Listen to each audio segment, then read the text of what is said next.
I think that the horror genre, we're all outsiders. I Yeah. think that we were all the ones growing up who felt like we didn't necessarily belong.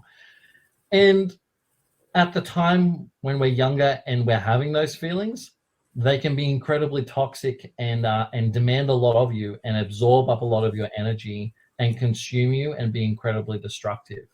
But for those of us who get through it, I think it helps to arm us with a particular type of empathy in which we can look at ourselves and those around us with a really, really non-condescending uh, but empathetic eye, not a sympathetic eye, Right. empathetic. It's a very, very different thing. Very. Yeah. And I think that that is something we see more than anywhere else in the horror arena.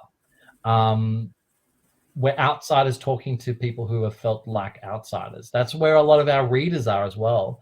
Our universes within the horror genre are violent, grotesque, scary, splattery places Yeah. in which every anxiety is explored and exploited. But it's a safe space. I genuinely feel like it's a safe space. I agree. Um, and I think that, yeah, are we all kind of floundering naked?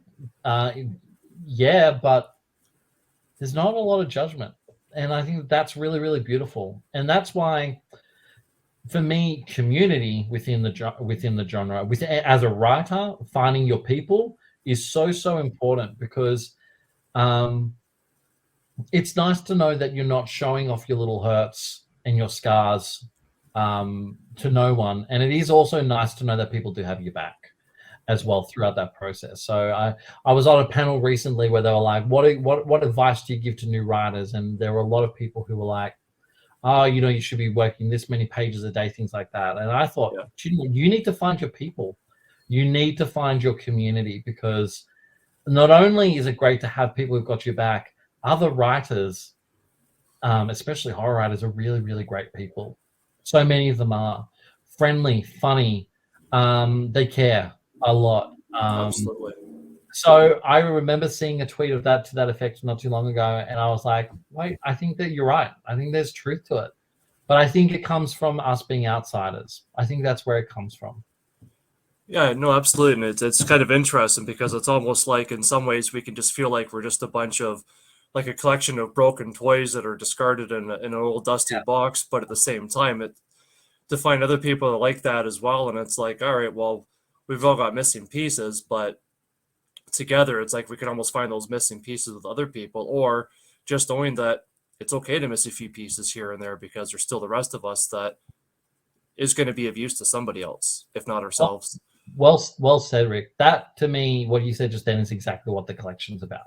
It's all the missing pieces. It's all the people in the toy box. And I think that that's a celebration. You know what I mean? And I think that that's the optimism and the happy ending that I feel is kind of inherent in the between the lines in this collection. I think I think that's where that is. I think it's that. Um, I think it's us saying again the removal of those masks and say, look, I'm missing bits and pieces, but we're all missing bits and pieces, and we are perfect in our imperfection. Thanks so much for watching. And if you enjoyed this video as much as I hope you did, please consider hitting the like button so that this could reach out to more people like yourselves. Really appreciate that.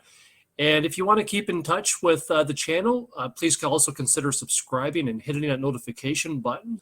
Thanks so much. We'll see you on the next one.